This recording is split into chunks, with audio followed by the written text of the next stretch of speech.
जय Hind everyone, my self Harsh Jain from CSE AIML। तो सबसे पहले मैं बताना चाहूँगा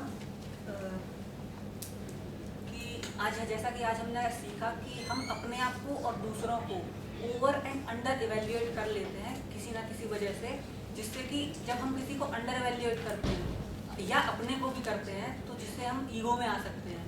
या ओवर इवेल्युएट करने से हम डिप्रेशन में भी आ सकते हैं। और हमने इस कॉन्शियस इंजीनियरिंग की वर्कशॉप में देखा कि मेडिटेशन और योग निद्रा भी की, जिससे मैंने फील किया कि ये मैंने घर पे किया तो मुझे लगा कि इसको करने के बाद कुछ टाइम ड्यूरेशन तक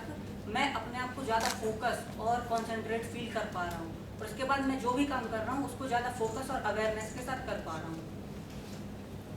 और इसके बाद मैंने ये फील किया कि मैं इस टाइम ड्यूरेशन में किसी से भी बात कर रहा था तो मैं उसकी बात को ऑब्जर्व कर रहा था कि वो कहना क्या चाह रहा है, इसके अलावा वो क्या शब्द बोल रहा है इस पर ना जाके उसकी फीलिंग्स को ऑब्जर्व कर रहा था, और उसको सुनने के बाद समझ के और फिर उसको ऑब्जर्व करके जो सही सॉल्यूशन हो सकता था हम दोनों की कम्युनिकेशन में, उसको मैंने एक्सप्रेस किया। और इसको मैंने सीखा कि कैसे मैं अपने आप की फीलिंग्स को और थॉट को इस तरीके से एक्सप्रेस कर पाऊँ कि वो सामने वाला उसे ज़्यादा अच्छे से समझ पाए और हम दोनों की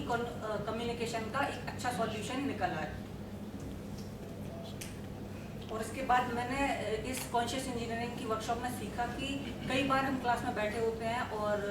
टीचर कोई चीज़ पढ़ा रहा है और हम टेक ऑफ कर जाते हैं, तो इससे हम बचने के लिए ये कर सकते हैं कि किसी कॉपी पे एक लाइन खींच के समझ सकते हैं। और ऐसा मैंने प्रैक्टिस किया भी क्लास में, जिससे मुझे लगा कि हाँ मैंने इसमें इम्प्रूवमेंट किया है। और इसके अलावा जैसा कि सर ने आज कहानी सुनाई सुधीर, सुभाष और भानु की, तो उससे हम समझ सकते हैं कि हमें सुभाष की जो निगेटिविटी है उससे बच के हम समझ सकते हैं कि कैसे हमें सामने वाले की इंटेंशन को समझना चाहिए कि हो सकता है कि वो किसी मजबूरी वश वो काम ना कर पा रहा हो, और हमें उसकी इंटेंशन पे जाके ना कि उसकी कॉम्पिटेंस को देखना चाहिए। Thank you. धन्यवाद हर्ष।